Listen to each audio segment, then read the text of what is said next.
a joint event of PRL and TC 2024 conference.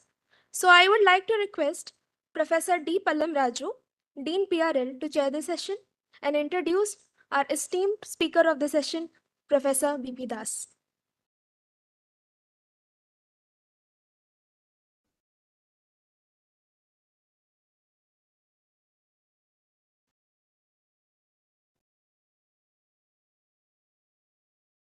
Very good afternoon. Welcome to this session 4 of this 9th TC conference. And also, I welcome all my PRL colleagues to this colloquium.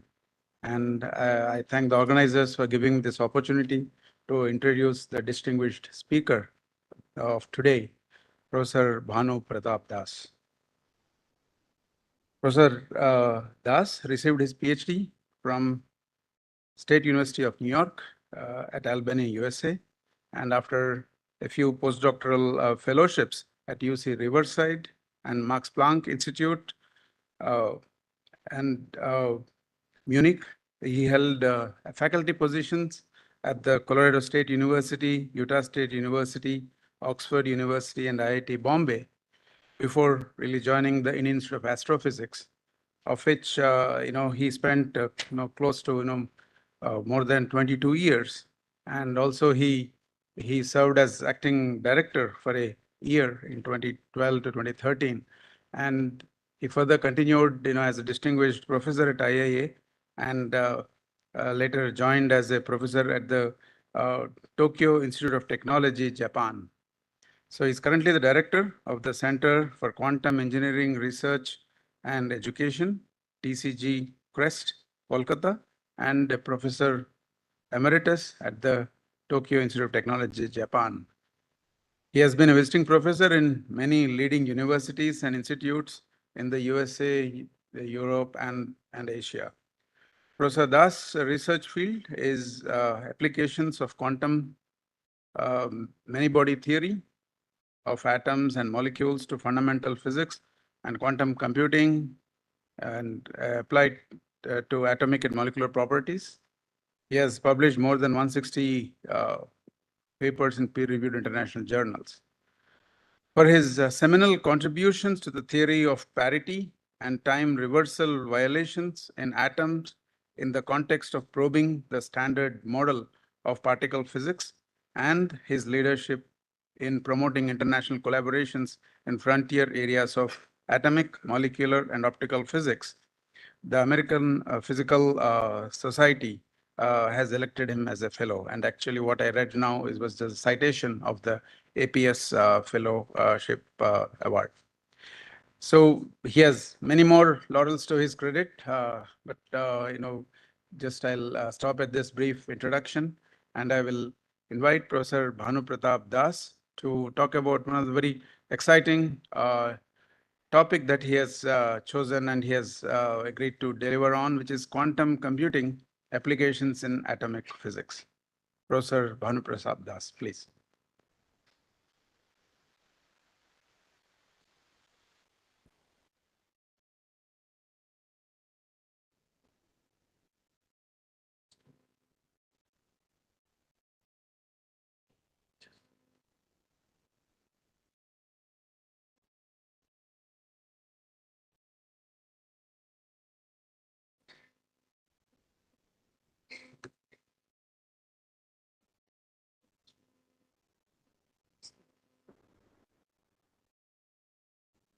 So thank you very much, Professor Pallam Raju, for your very kind introduction.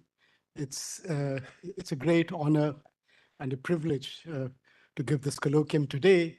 I've had a long association with PRL. It's about 25 years when Professor Agarwal was the director.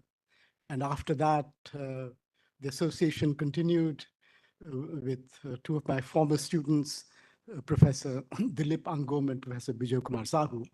And I've also had the privilege of having discussions with Professor Indani, Professor Joshipura, Professor Mahanti, and Professor Raghurangarajan. So PRL brings back very, very pleasant memories. Now, let me begin the colloquium. The subject of my talk today is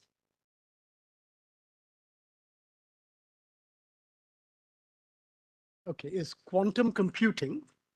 I'm not going to talk about the whole field of quantum computing, but just its applications in atomic physics. And I'll talk about two approaches to quantum computing where we compute atomic properties. And I've listed my collaborators. I mean, about half of them are from Japan and half from India. Some of the computations have been carried out at the quantum computer at the University of Tokyo in Riken. That was led by Professor Nakamura, who's the inventor of the superconducting quantum computer. And so Professor Vijay Sahu was also part of this collaboration.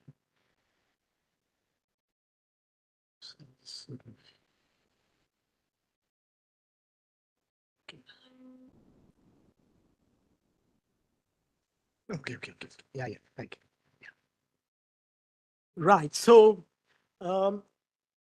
let me first introduce the idea of quantum computing briefly before discussing the applications of quantum computing to atomic physics. The idea of quantum computing has been attributed to Richard Feynman, one of the greatest physicists ever. And so he was thinking about calculations or computations of quantum systems. And so he felt that it's best to do it using a quantum computer because, it's best to calculate quantum systems using a quantum computer. That is, you use quantum systems to calculate quantum systems. So this was his idea in the 1980s.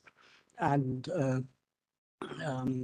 so as he said, to make a simulation of nature at its most fundamental level means you simulate things at the level of atoms and molecules, which are quantum mechanical systems. So therefore, he felt it'll be an advantage to use quantum computers. Now, John Preskill, who's one of the leading scientists today in the field of quantum computing, so he went on to say that what is exciting about quantum computing is that we have good reason to believe that a quantum computer would be able to efficiently simulate any process that occurs in nature. Well, not everyone is so optimistic. You can't really simulate every phenomena in nature, using a quantum computer efficiently. But he has captured the spirit of quantum computing by with this quotation. Now, clearly, quantum computing is not the same as classical computing. I mean, we are all aware of that. And I just wanted you to remember that before I proceed. So when we talk about the usual computing, we call it as classical computing. Now, that uses bits to process information.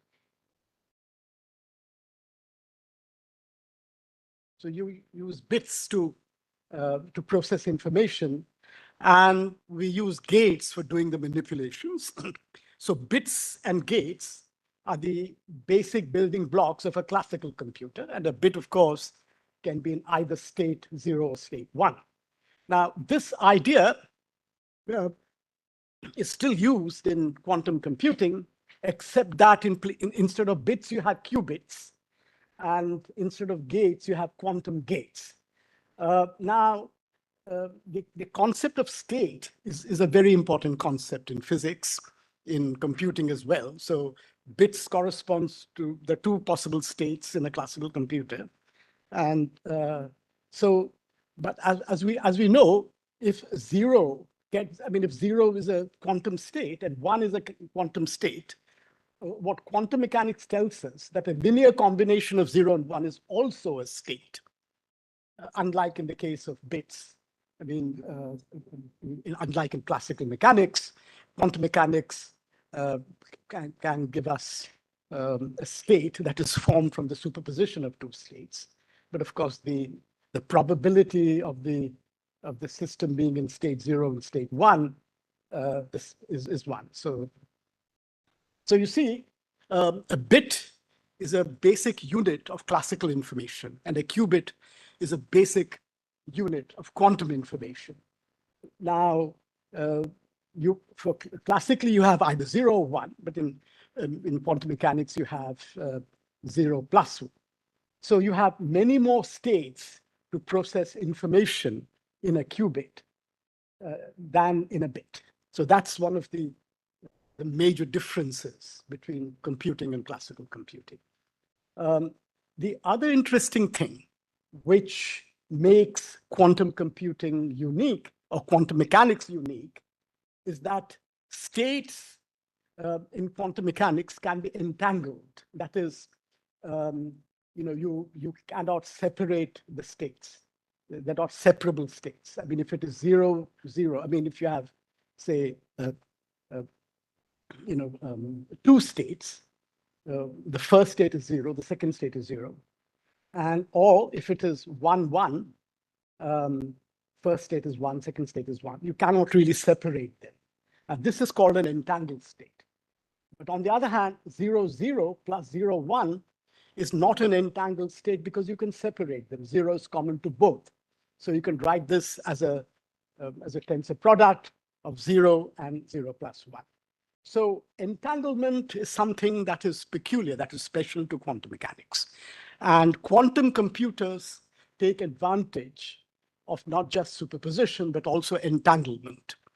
And physical systems, or any system that has entangled states, is very good for quantum computation. And that is the reason why atoms and molecules are very good candidates for quantum computation. In fact, when IBM demonstrated its first quantum computation, they did the computation for molecules, because in atoms and molecules, which are made up of electrons, the states happen to be entangled, you see. So, okay. Now, as I said, quantum computation is carried out using qubits and quantum gates.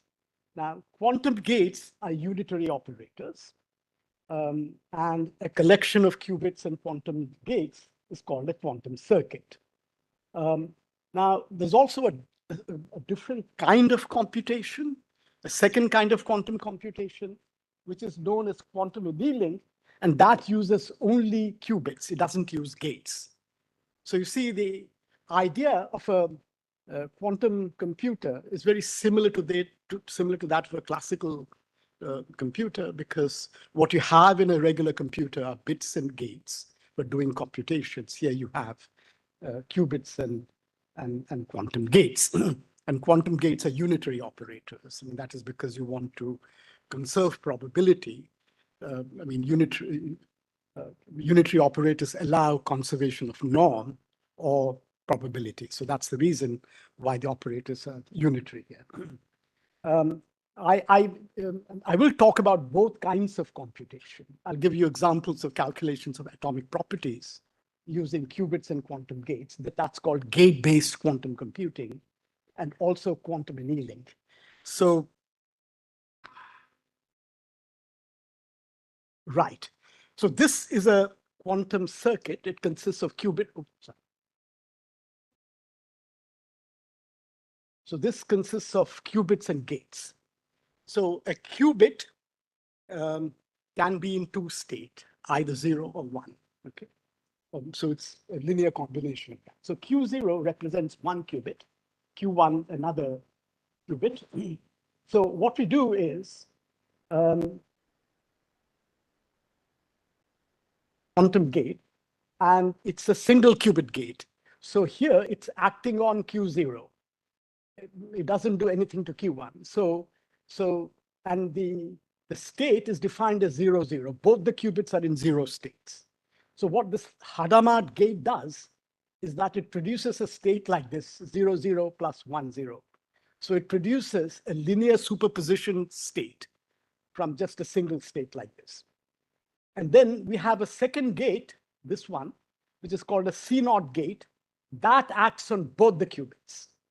So it'll act on 0, 0 as well as, it'll act on 0, 0 as well as 1, 0. If the first gate is 0, it doesn't do anything. But if the first gate is 1, it changes the second, it changes the second qubit. So this produces, now you see, this is not an entangled state. 0 is common to both.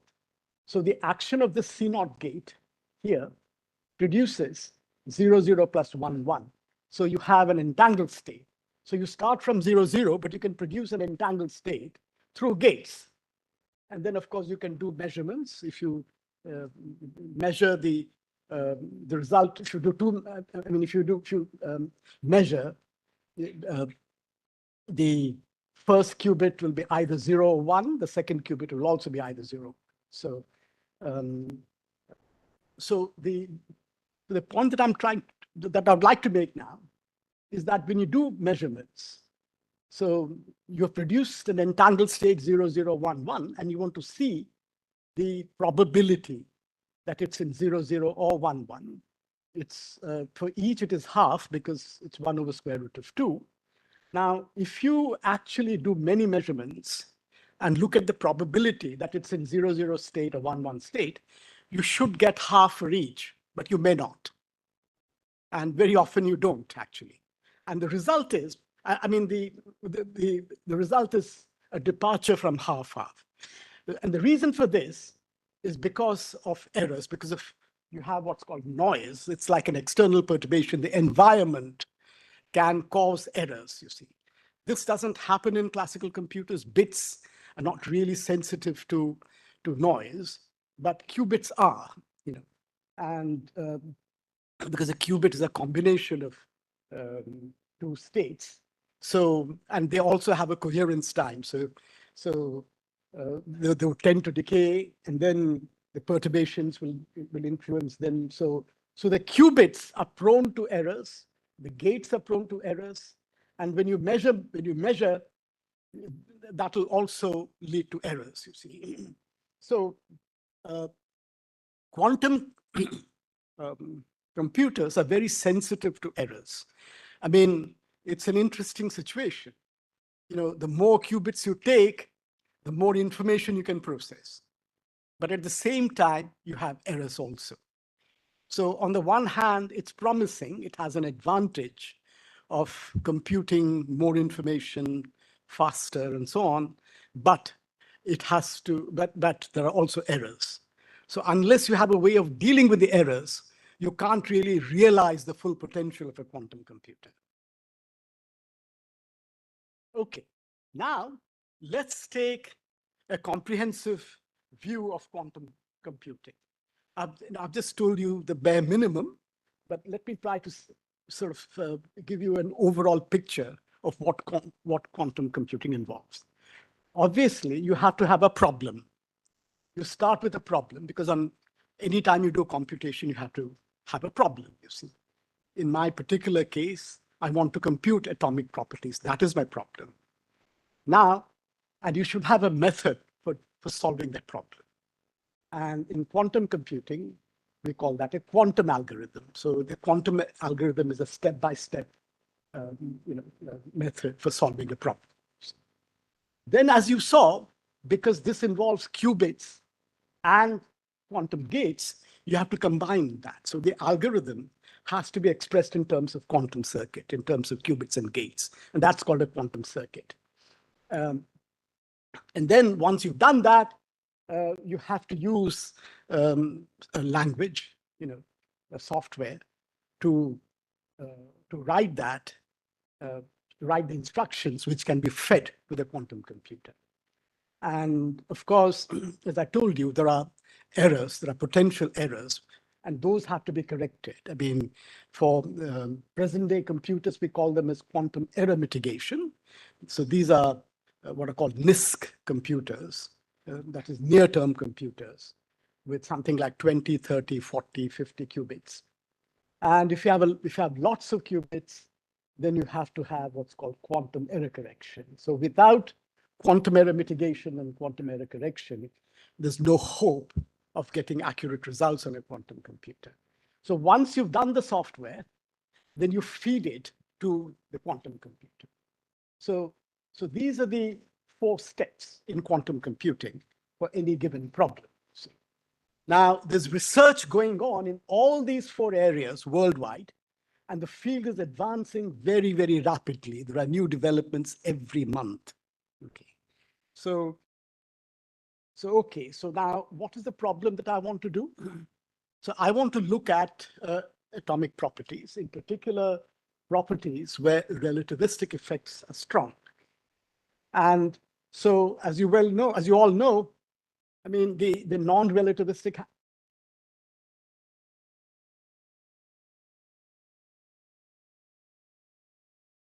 the non-relativistic Hamiltonian for an atom is given like this. I mean, this is the kinetic energy, that's the nuclear potential energy, that's the Coulomb interaction between electrons. So you see a nucleus and electrons. Now, as the nuclear charge increases, the electrons begin to move faster, and you have to treat them relativistically. So the relativistic Hamiltonian is the many electron Dirac Hamiltonian. So alpha and beta are the Dirac matrices, and these are 4x4 matrices. And then I've taken the Coulomb interaction also into account. And very often you have to correct the Coulomb interaction, because the Coulomb interaction assumes that the electrons are static, the electrons are not moving. The electrons are actually moving. So that can be corrected by what is called, this is the leading order correction, the relativistic correction to the Coulomb interaction called the bright interaction. So this is because of the motion of the electrons. So, so we have a way of dealing with in atomic properties by dealing with the Dirac-Coulomb Hamiltonian, and if necessary, we can add the bright interaction. So, all right. So one of the properties that we want to calculate is the ground state energy of the atoms. The other property that we want to calculate is the hyperfine interaction. The hyperfine interaction is basically the interaction between the electron spin and the nuclear spin. But let me tell you how it arises. It arises from the motion of the electron. The electron is moving, so it has an electron current, that is JE. And if the nucleus has a spin, then it has a magnetic dipole moment, and that will produce a vector potential. So the interaction of the electron current with the vector potential due to the nucleus is the hyperfine Hamiltonian. And after some algebra, you can reduce it to an effective Hamiltonian, which is this constant, hyperfine constant, I dot J, I being the nuclear spin, and J being the total electron spin. Okay. And after some algebra, you can show that it's of this kind, alpha cross R over R cubed. R is the distance of the electron from the nucleus, and alpha is the Dirac matrix alpha, and mu I is the nuclear moment. So this is the quantity that we want to calculate. And this is difficult because this is a property which is sort of rather large near the nucleus because of this 1 over R cubed. R is the distance of the electron from the nucleus. So here, one cannot just do a mean field calculation. You'll have to go beyond that. You have to include correlation effects. So the treatment of the single particle wave functions has to be very accurate near the nuclear region. So this quantity A is a sensitive test, both of relativistic and correlation effects. Okay, now that I've defined the problem, I want to calculate the ground state energies and the hyperfine constant. What is the algorithm that I'm going to use? That is called the VQE, the variational quantum eigensolver, which is what I'll be using. So before I describe the the algorithm, let me just remind you that for a circuit, I need qubits and quantum gates. So the qubits is a linear combination of 0 and 1. And the gates that I'm going to use are called rotation gates. So this is Rx, and it depends on some parameter theta. It's an exponential operator. X is the Pauli matrix X. So Ry, Rx, Ry, Rz, these are the rotation of gates. And these are single qubit gates, and they depend on a parameter. And the C naught is a 2-qubit gate. So again, you start with 0, 0, and you apply Rx, which is a function of theta, and you get a state, which is 0, 0, 1, 0. But the state is now dependent on theta. And then you apply a C naught gate, and that entangles it. So, and that looks like this. So you start with 0, 0, apply this rotation gate, and that will give you this state. And then you apply the C naught gate, and you get the final state. So this is just to tell you that you can produce entangled states through by applying the rotation gates and the C naught gates. And this is what we'll use in our problem. Yeah. Now, let me describe this algorithm very briefly. It's a very important quantum algorithm. It's actually the first algorithm for quantum properties. You know, you've had Shor's algorithm, Grover's algorithm. Those were basically mathematical algorithms. But this particular algorithm was for dealing with quantum mechanical systems. And it basically tells us how one can calculate the ground state energy and the ground state wave function. So if you have the ground state wave function, you can calculate some other ground state property with it. So it's actually based on the variational principle that we learned in quantum mechanics, the Rayleigh-Ritz variation principle. So psi is any general state, and it depends on theta, some parameter, and the energy is the expectation value. And the important thing in this algorithm, what is the most important thing, is that the wave function psi is written as a unitary operator, u, which depends on some parameters acting on some known state. So you know some wave function phi 0. It's a known wave function, like a mean field wave function, the Hartree-Fock wave function. And then you take a unitary operator and you act on the reference state, the mean field state. And that gives you the wave function that is of interest to you, you see. And all you have to do is you have to vary theta till E becomes a minimum, and that will be the ground state energy. So now if you think about, you know, why this algorithm can be used on a quantum computer, okay? The first thing to realize is that you can't write any wave function.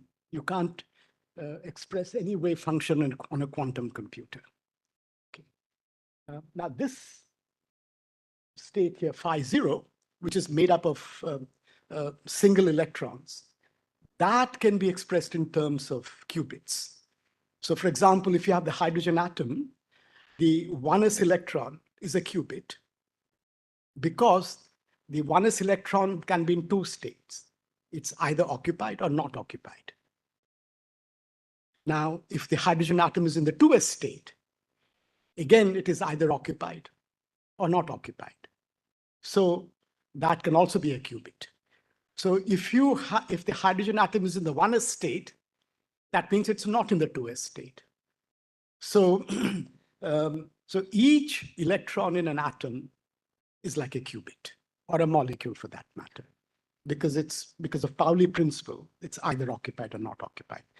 So if you can write phi 0 in terms of single electrons, then you can write them in terms of qubits. Then U, being a unitary operator, can be expressed in terms of quantum gates. Then one can use a clever trick and express the Hamiltonian in terms of a unitary operator such that this expectation value doesn't change, then the whole thing is in terms of phi 0 and unitary operators. So this is a unitary operator which we have to choose. H can be written in terms of unitary operators. So the whole thing is in terms of qubits, which are single particle states, and unitary operators. Then you can use it on a quantum computer. Because all you have to do when you want to calculate something is to express that in terms of qubits that are, like we've done for some. Yeah. So phi 0 is in terms of qubits, and everything else is in terms of unitary operators. So qubits and quantum gates. So any combination of qubits and quantum gates is a quantum circuit. So you write the corresponding quantum circuit, and then you evaluate it. I'm not saying it's easy. So how difficult this computation is depends on how difficult the Hamiltonian is and how difficult the unitary operators are. But in principle, it can be done. Okay. So if you can express a quantity in terms of qubits and quantum gates, then you can do quantum computation, not otherwise. So you have to have a quantum algorithm which can be expressed in terms of qubits and quantum gates. And this is the beauty of this algorithm. Okay. So then once you've got the minimum energy, which is the ground state energy, the wave function, which minimizes the energy, becomes the ground state wave function. So you can use that. So theta optimal here is the theta that makes the ground state energy a minimum. So corresponding to that theta, you find the wave function, and you can take any operator and its expectation value. That will give you the desired property. So now the choice of U is important. If for atoms and molecules, U can be chosen on the basis of what is called a unitary coupled cluster theory. I won't go into that. That takes into account the behavior of electrons in atoms and molecules. But in terms of quantum circuits, it's very complex, though people have, and we have also done computations using unitary coupled cluster. But there's something called hardware efficient ansatz, which the IBM people first used. And that basically means you take U to be simple. You can take U to be a product of simple unitary operators. But it should have a theta dependence. Okay. And that is what we have, what we chose first. And later on, we did unitary coupled cluster. Okay. And what I want to say is that there have been many calculations of the ground state energy, but very few of other properties, certainly not properties that depend on relativistic effects. And so our work on that is the first of its kind. And again, very few using a quantum computer. So we have done ground state energy, relativistic ground state energy, relativistic hyperfine constants, using the VQE algorithm on a quantum computer. Now, this quantum computer was a superconducting quantum computer that was built at the University of Tokyo by my collaborators. And so we had a close interaction with the experimentalists who built it. So it's through this close interaction we got the results. It took over 3 years, but now the results are complete, and we'll soon submit this for publication. All right, so just to tell you the circuit, the circuit consists of,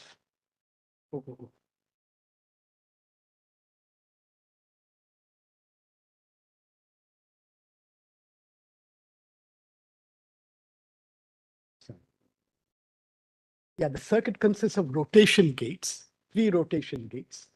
The rotation gates depend on the angle. So, after much consideration, we chose the angles to be pi over 2, and theta, because you have to have a theta dependence. The unitary operator has to have a parameter which can be varied, you see. So, and we had a CNOT gate. So qubits are the electrons, and these are the gates, the operators. And we did the calculation. And in our calculation, it was for lithium atom and lithium-like ions, so 3 electrons. But these were complete calculations. We considered the interactions of all the electrons. It was a full, complete calculation involving 3 electrons. And we calculated both the energy and the hyperfine constant. I have the specific numbers, but let me just tell you how good our results were. Okay. Now for energy, now 0 refers to the calculation on a classical computer. Okay. So that's the reference point. So here it's the, what I'm showing here is the percentage error. So 0 is for the calculation on the classical computer. And the energy on for the quantum computer for 4 different systems is fairly good. I mean, it's between,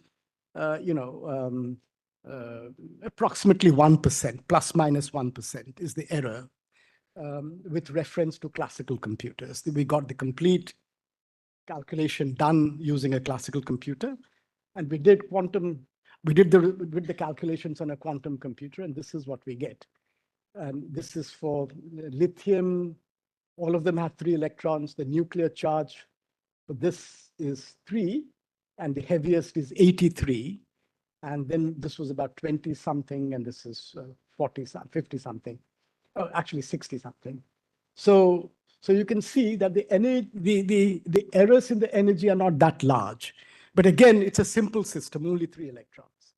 But for the hyperfine constant, the errors are much more. You can see that the errors are sort of between 40 to 60% for lithium, but much less for the other systems. And actually for the heavy ions, they're very good. Actually, you can see that it's about 1% actually. So these are the results that we got in terms of accuracy. Now, let me tell you what is the state of the art, the best results from a quantum computer for measurements or computations of ground state energy. Now, using the hardware efficient ansatz, the IBM group in 2017, they got a precision of 1.6 millihartry for hydrogen molecule. Okay, this is the simplest molecule. Well, you may say it's not a realistic system, but in 2017, H2 was still a very challenging system. And the precision they got was 1.6 millihartry. That means the difference from the classical computation result. Now that has been improved by improving the ansatz. Now with unitary coupled cluster, Pan's group in China, that is one of the leading groups in the world, they now have that was last year, the precision is about 0.1 millihartry for hydrogen. So they've also done calculations of more complex molecules. Surprisingly, this work is the best, even though it's the best of its kind, it has still not been published yet. Okay. Now, okay, let me just conclude for our calculation using VQE algorithm for ground state properties, energy and hyperfine interaction. So the VQE algorithm is suitable for computing ground state properties of atoms, in particular energies and hyperfine interactions. Now, the focus of our work was on relativistic effects and the trends, which we found. And for ground state energies, we obtain a precision of 1%. For hyperfine constants, we obtain a precision between 20 and 40%. Now, that is mainly because of the fact that the hyperfine effect is a much more complicated effect than the energy. It involves the interaction of spins. Now, we're talking about the electron spin here. And now the electron spin can be easily disturbed. You know, when you're doing a measurement, an upspin can become a downspin and so on, you see. So when that happens, that introduces error. And so, though that will not affect the energy, but it does affect the hyperfine constant. So anything which has to do with spin of electrons is error prone, and that's what we found. Okay. Now, this was after introducing error mitigation techniques, you see. Now, we plan to consider systems with strong correlation effects. Now, why strong correlation effects? See, the entanglement between electrons in atoms or molecules is a measure of the strong correlation between electrons. So there are atomic systems where the correlation effect is very strong, you see. And you know, we haven't looked at such systems. We haven't done computations on such systems. But that is what we want to do, because that is where there is potential quantum advantage. So anything that is entangled can be done more easily on a quantum computer than a classical computer. So to gain quantum advantage in the long run using atoms, one will have to look at systems with strong correlation effects. Okay. Now I want to talk about the quantum annealing eigensolver algorithm. Quantum annealing is a second kind of quantum computing.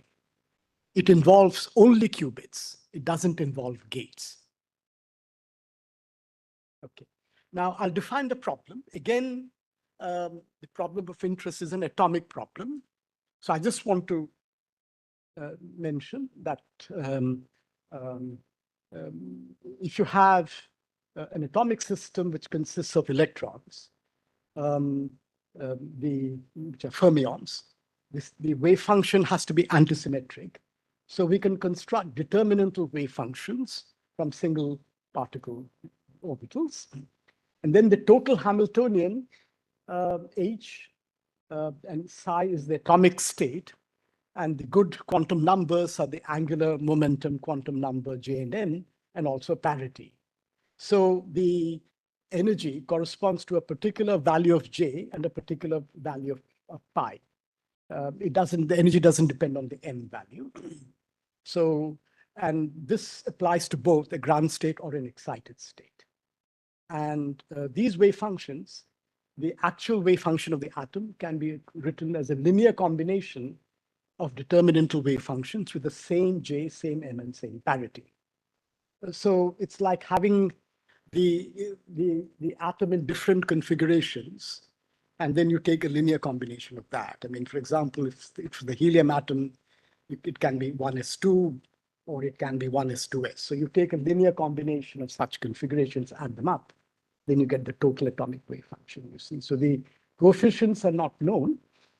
You can find the coefficients using a variational principle. You can define an energy function like this, the expectation value of H using this wave function, and you enforce the normalization condition through the Lagrange multiplier lambda. So if you do that, that means psi depends on, psi has this kind of a dependence on phi and c, and if you minimize this energy functional with respect to the coefficients, then you get an eigenvalue equation, so which is basically the matrix equation for that. And here lambda turns out to be the energy, you see. So this Lagrange multiplier, lambda turns out to be the energy. So you can either diagonalize this matrix, get the coefficients, and get the energy. That's one way of doing it.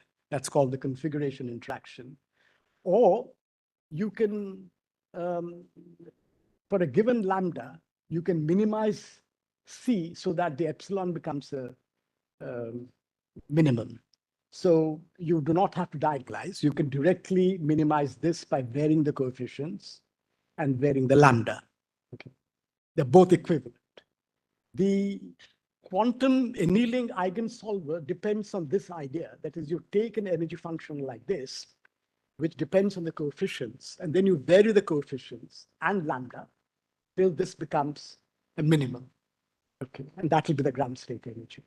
Or let's say in the case of atoms, you can have two different energies because each state is dependent on J. So you can take one J, one angular momentum, get the minimum energy for that value of J. And you can take another J and get the minimum energy for that. Okay. So, so that is called the fine structure splitting. So these are the energy difference between two J values. They have the same orbital angular momentum, same spin angular momentum, but different J values. Okay, and the same parity. So fine structure splitting is what we want to calculate here. That is the energy corresponding to one value of J and another value of J. And the system that we have chosen are boron-like ions because boron has only 5 electrons.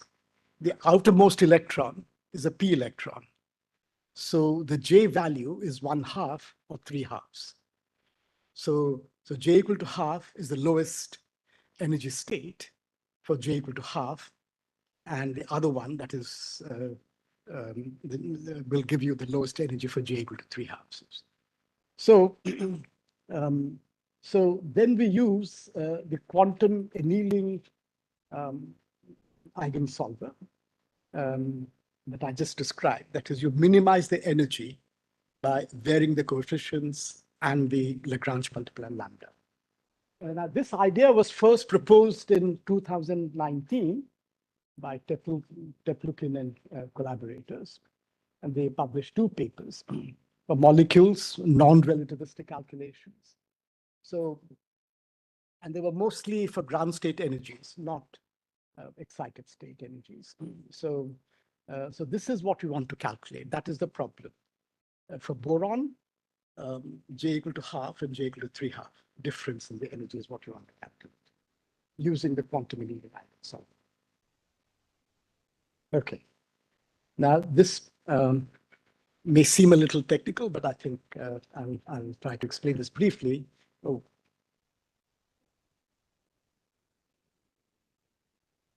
Yeah. As I said, you have to start with something like this, the expectation value of the Hamiltonian, and you want psi to be normalized. And the wave function is like this. So the variational parameters are the CIs, and you're also varying the lambdas. Now, the epsilon, the energy functional, takes this form here. So there'll be a CI square when I and J are the same. And when I and J are different, it'll be like this. Okay. So Hij is just the matrix element of the Hamiltonian. Now, now you can write the energy functional, which looks like this in the following way: Qi, Qi, Qij, Qi, Qj, where Qi, the Qi's are either 0 or 1. So the coefficient C's, you'll have to change them to Q's. Q's can be 0 or 1, so they're like qubits. Now, you see, the Ci square will only be Qi, not Qi square, because Qi square is the same as Qi, because Qi is 0 or 1. So 0 square is 0, and 1 square is 1. So now, if you can write it like this, and that's possible, then you can use what is called a quantum annealer, which is made by this company called D-Wave. So using D-Wave's quantum annealer, we can take such an energy function and we can find the minimum values of Qi. So that can that will give you the minimum energy. So the Qi's will have to be varied. I mean, the configuration of Qi's can be varied. to give you the minimum energy. So previously, we had varied the coefficients for a given lambda. Now, instead of C's, we'll be varying the QIs, you see. So I'll not go into the technical details, but this is the basic idea.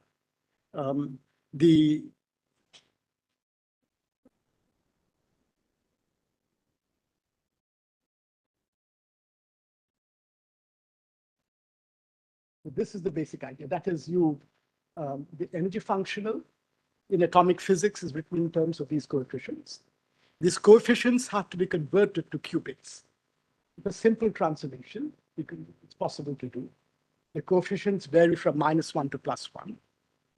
It's continuous, but you can make it discrete. That's possible.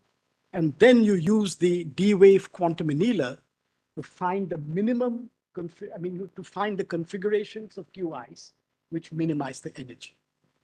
Here are the details, but I'll not go into that. So I'll just tell you what are the steps involved. The first step is to construct the Hamiltonian. Yes, yeah. The first step is to construct the Hamiltonian, which is the Dirac-Coulomb plus the Bright. Then we have the energy functional, as I mentioned, which depends on the Hamiltonian and the Lagrange multiplier. Then we convert these coefficients to qubits, which is what is needed by the D-wave annealer. And then we optimize it. We vary the Qs till we find the minimum energy. So the Qs are converted back to the coefficients so that you get the wave function. So once you get the wave function, you can calculate the energy as the expectation value is. And this has to be repeated till it converges. So this is what we did. And as I said, we're calculating the energy difference between J equal to half and 3/2. And it's an excitation energy, if you like. And so we had to do two computations, two quantum annealing computations, one for this state and one for that state. And we found the minimum energy in each case. Yeah. And here, I just want you to give you our results. So with the systems that we considered are the following: calcium 15 plus, iron 21 plus, Kr 31 plus, and Mo 27 plus. Now, this is the calculation done on a classical computer. This was done on the D-wave quantum computer. And this is what was done experimentally. By experiment, I mean in the lab. So this is a high precision result, a spectroscopic measurement. And you can see the agreement is very good. On the average, the agreement is about 99%, you see. So this is from the quantum annealer, quantum compute, the quantum annealer. And this is actual experiment in the lab. And these are the calculations done using a classical computer. Now, one would expect the errors to be much less in a quantum annealer because you're not using gates, unlike a gate-based quantum computer. And that's exactly what we found. Okay, this is my last slide. So the conclusions and outlook. So we have performed computations of the fine structure splitting in boron-like ions using the quantum annealing eigensolver, using the D-wave 5,000 qubit machine. So in our work, we used about 300 qubits for this work, for the calculation that I just reported. And not the entire 5,000, but 300 qubits. And the accuracy, okay, we obtained an accuracy of 99% compared to high precision spectroscopic measurements of the fine structure splitting of these ions. And this was achieved by improving the workflow. By workflow, I mean, we took the qubits and we had to find a suitable architecture, meaning, you should remember you had sum over ij. That means all the i's and j's have to be included, as many as possible. So you have to connect the qubits in a particular way. So we had to understand the way the D-wave machine has its qubits arranged and we had to sort of do it to do it as best as we could to be compatible with the D-Wave machine. Yeah. And uh, and of course, we also had to include important physical effects. Now, the bright interaction, as I said, had to be included here, you see. The bright interaction is due to the motion of the electrons. That had to be included. So it's by a combination of, rigorous physics and exploiting the features of the quantum annealer that we got our results to be as accurate as mentioned here. Now, this is, of course, just a simple calculation, meaning it's a non-trivial but still simple for boron. But in the future, as the architecture of the quantum annealers are improving, and as the capabilities of quantum annealers are improving, we plan to do computations on heavier atoms, and that will allow us to probe new physical phenomena beyond the standard model of particle physics. That's our work. But of course, a quantum annealer is much more than atomic physics. I mean, it has tremendous real-world applications. You know, a quantum annealer is the best device that we have for solving optimization problems. I mean, people have, in China and Japan, have actually used this to control traffic flow. And they've even published that in leading journals, you see, because, you know, to find what is the optimal traffic flow in a particular, place, you can use a quantum annealer. And things like, finding the best team, the best cricket team. So the best Indian cricket team to play against a particular country, you have to take into account lots of factors, and then you can find the optimal team. So there are many such applications. Being atomic physicists, we thought we'll first try out an atomic physics calculation, and then maybe in the future, we'll look at some real world applications. Thank you very much for your patience.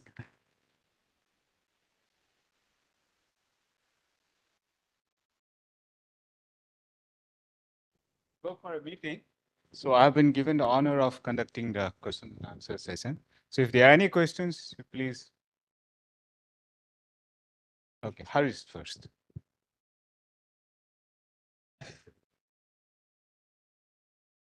My question is about precision. In classical computers, when we want more precisions, we increase the byte size, number of the bits that we use, and algorithm of, at the cost of the time and the memory required, we can increase the precision. So is there any such a promise in quantum computers that we can, right now it is this precision, but if one wanted to have higher precisions, is it possible, or is it the only hardware when improves, then only the precision will improve?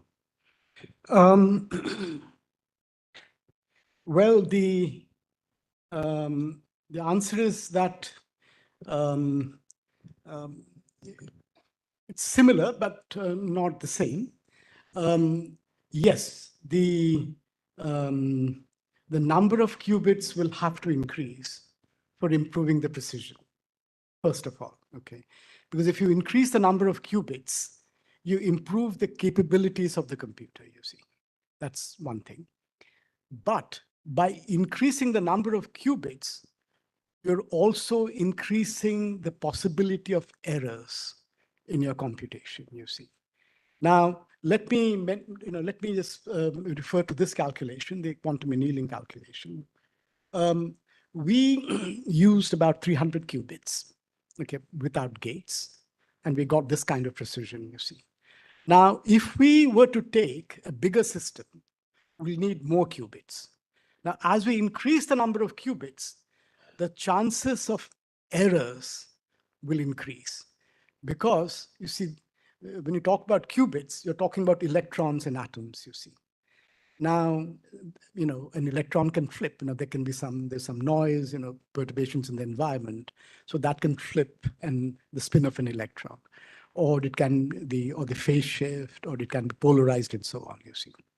So the chances of errors are much more in a quantum computer than a classical computer, you see. So while on the one hand, you have access to a lot of qubits, meaning more memory, faster speed, but the errors will have to be controlled. And therefore, schemes have been introduced to control the errors. For near-term computers, that means 20, 30, 40, 50 qubits, these schemes are called quantum error mitigation schemes, which we had to use for our gate-based algorithm VQE. Fortunately, we didn't have to use it here, that is for boron, because maybe because we're calculating just energies, it didn't matter, you see.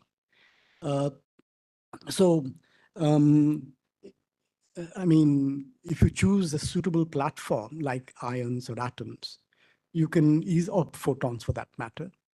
Scaling is not that difficult from going from, 100 to 1,000 or even a million qubits. That's possible. The errors will have to be controlled. So the biggest challenge now is how do you control these errors? And for near-term computers, mitigation schemes, they seem to work.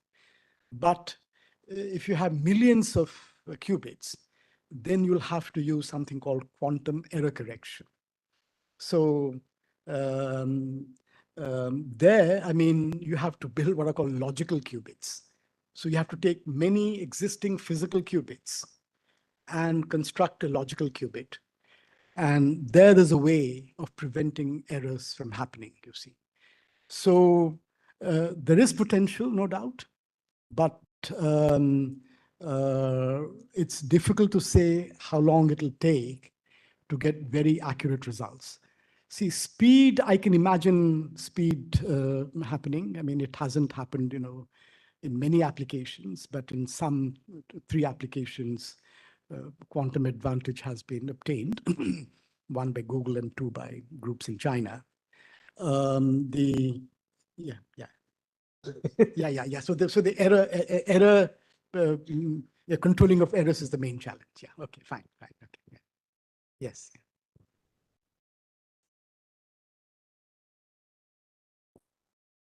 Hi, sir. I'm Devika from Theoretical Physics Department.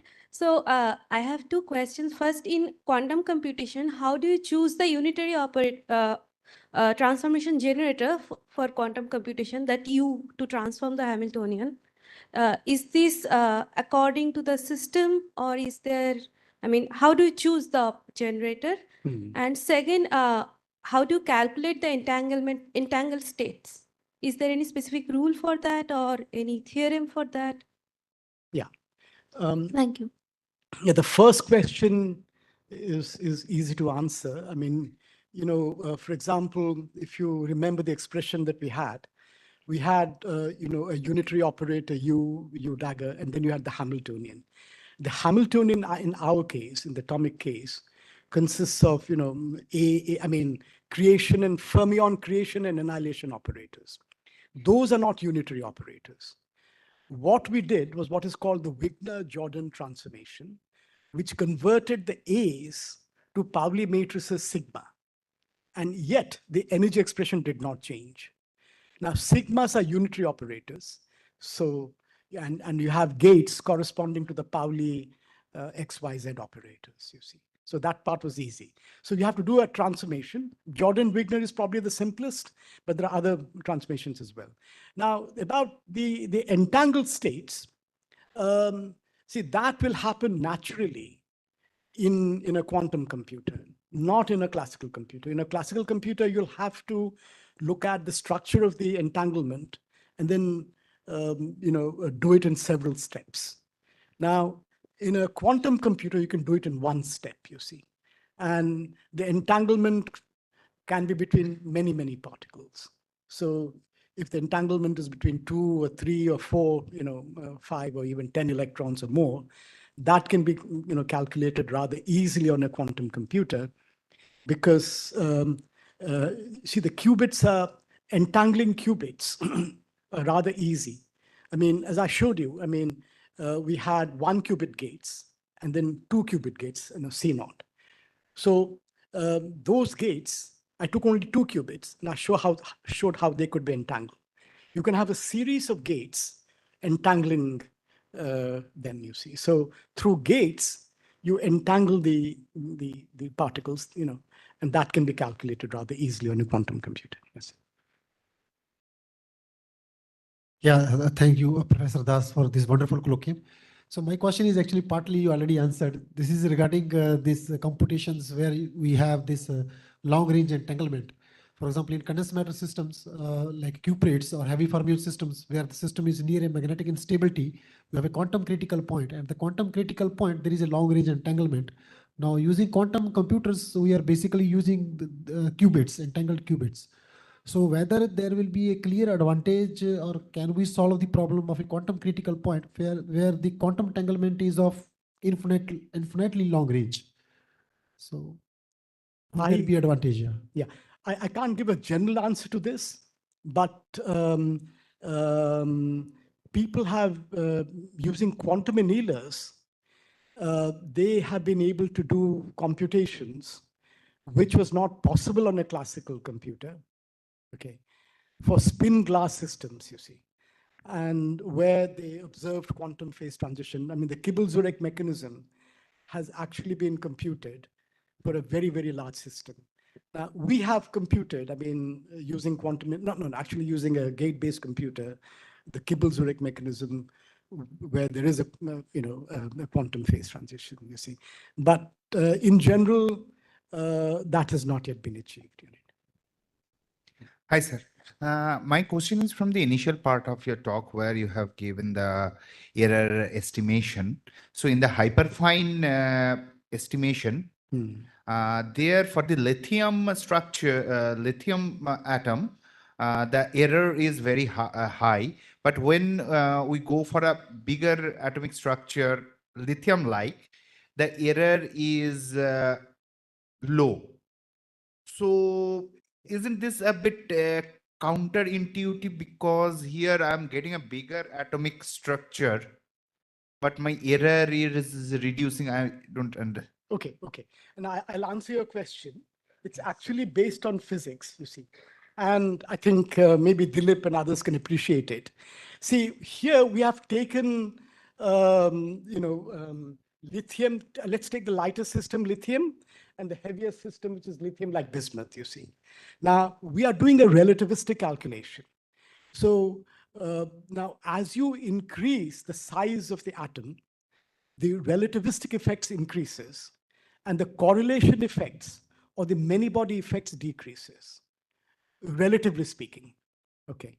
So our system is so large that almost the entire contribution comes from the mean field Hartree-Fock or the Dirac-Fock contribution, you see.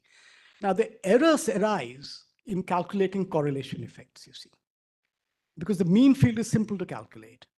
Now in something like hyperfine, which depends not only on electron-electron interactions, but also the spin.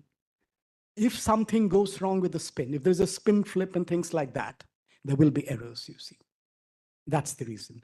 So because correlation effects are important for lighter systems compared to heavier systems, we have a better accuracy for heavier systems. But I agree it is counterintuitive. Yes, yeah. Okay, yeah. Hello, sir. A very good evening. So my question is, it's a very small question, that when we had write this variational energy in terms of theta, so what is that theta coordinate? Is it same like what we use in spherical polar coordinates, or is it related to qubits? No, it's the usual, like for example, let's it's not qubits, but it's the angle. I mean, pi over 2, and 180 degrees, 90 degrees, 0 degrees, and things like that. So is it related to Bloch sphere? Yeah. Thank you. So you see, for example, so we have taken 3. Okay, now the reason for using rotation gates here is because rotation gates have a theta dependence, which we can vary, okay, from 0 to 360 degrees. Yes. So we have taken 3 gates. For 2 gates, to make it simple, we took the gates as 90 degrees for 2 gates. And for 1 gate, we had a theta dependence. This is to simplify. We could have actually taken theta 1, theta 2, theta 3. Then, it would have been more complicated. So to make it simple, we just took 1 theta, 1 parameter. But these are just, angles, the usual angles. Thank you. Okay. Yeah. Thank you, sir, for this wonderful talk. I have a question regarding quantum error correction you were talking about. So there, due to entanglement, we have 2 modes there: IR modes of error correction and UV modes of error correction. UV can be corrected by just taking a bigger and bigger system, but then there is a gap between IR and UV mode.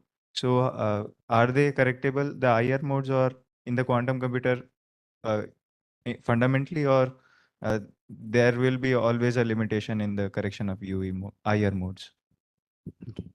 Well, I have to say that I know very little about quantum error correction. So I have some basic understanding. But I don't think I'll be able to answer your question. I'm not sure about that. What I should say, I think, though, is that quantum error correction is becoming a reality. That means, computers where you can use quantum error correction, these are called fault-tolerant quantum computers, becoming a reality. And actually, just last month, there was a very, very nice paper, a very important paper published by a group at Harvard University, where they have actually demonstrated quantum error correction in the lab. They've been able to produce 48 logical qubits. So these logical qubits, of course, are not prone to errors, you see. But your question, I'm sorry, I cannot answer. Yeah. Thank you, sir. Yeah. Thank you very much for showing this interesting application of quantum computing. So I have 2 questions. First of all, in terms of, you showed the comparison of the results of a few parameters. In terms of speed, how do you compare your calculations on quantum versus classical?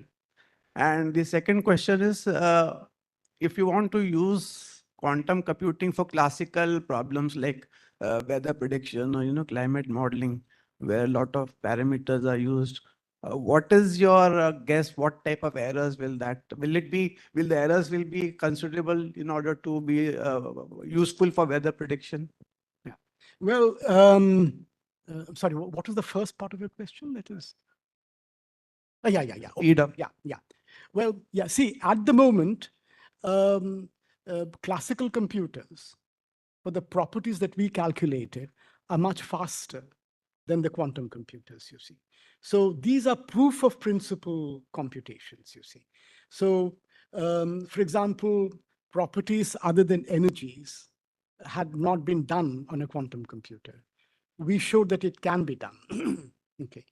So, like, for example, in 2017, the IBM group calculated energy, so very simple molecules, H2 and so on, and they showed that it can be done. So these are proof of principle calculations. So in terms of speed, quantum computers are not yet, faster than classical computers. Now, that's a good question because you have to think of which.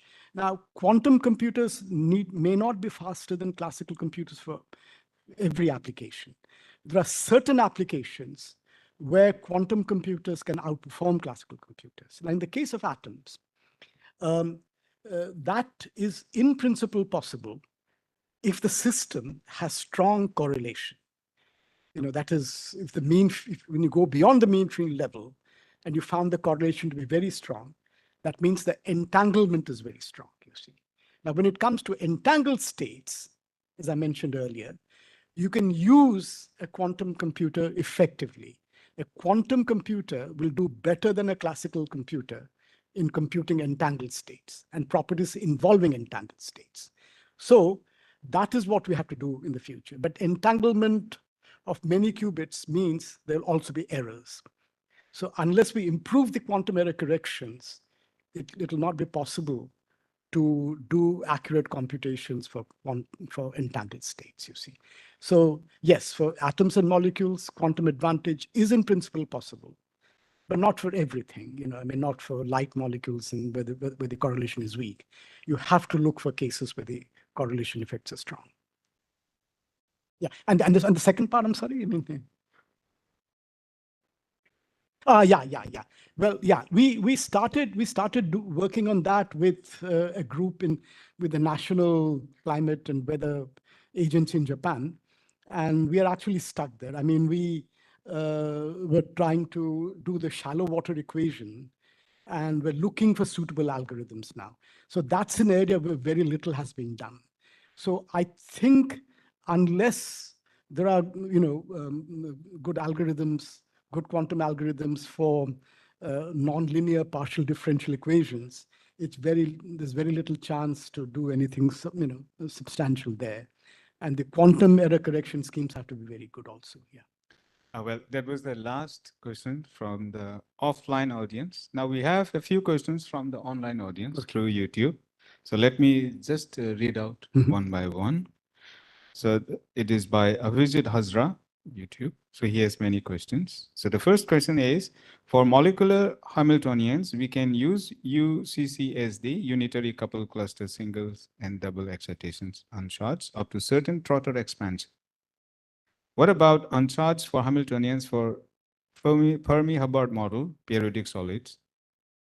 Even hardware efficient uncharged doesn't fit in all kinds of problems. Number of parameters, circuit depth, and proper subspace.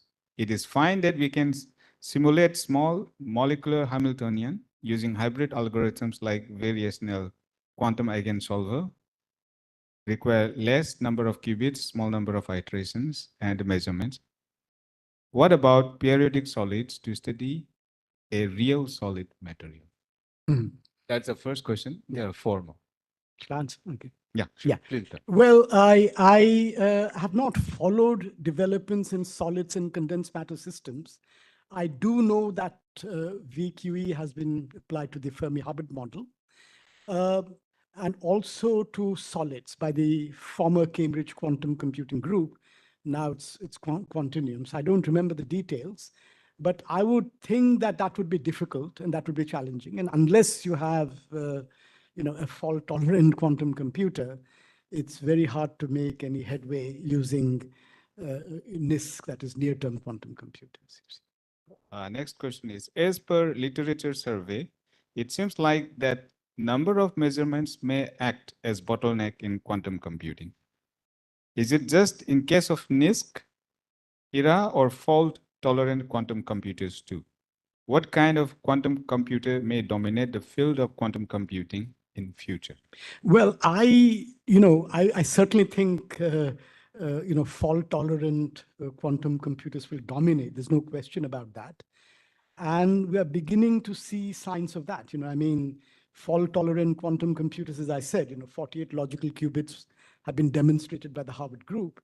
And the company associated with them, QEra, has said that by 2026, they will have a 1,000 logical qubit quantum computers. So without a question, fault-tolerant computers will dominate in the future. Next question.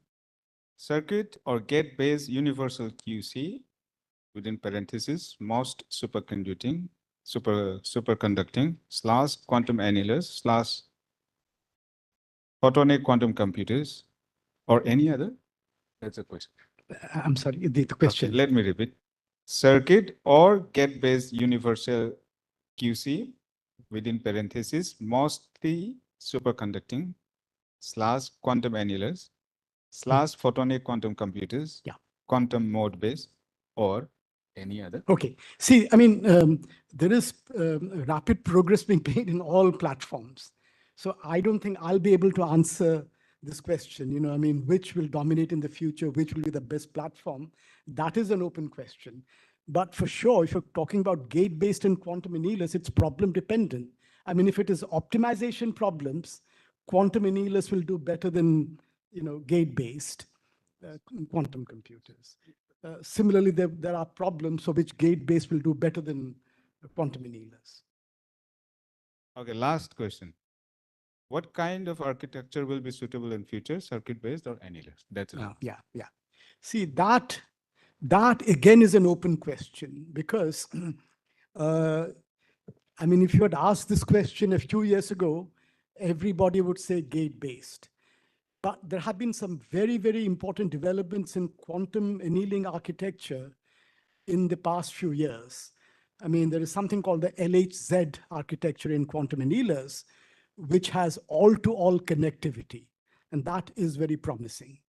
So in terms of architecture, the architecture for annealers has improved, and this LHZ architecture has been implemented by a company in Japan, NEC, 8 qubits, but still they have demonstrated that. So keeping in mind that gate-based is universal, and quantum annealers are for optimization problems, I would say that both of these platforms or both of these approaches have their own merits and maybe demerits as well.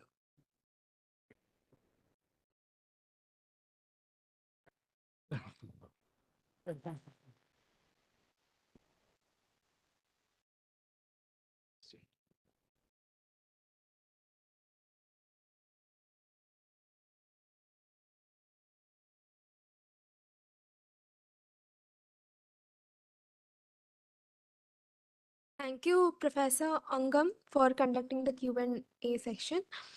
Thank you, Professor B.P. Das, for such a wonderful talk. Now I would like to request Professor Anil Bharadwaj, Director PRL, to felicitate Professor B.P. Das with a memento as a token of appreciation.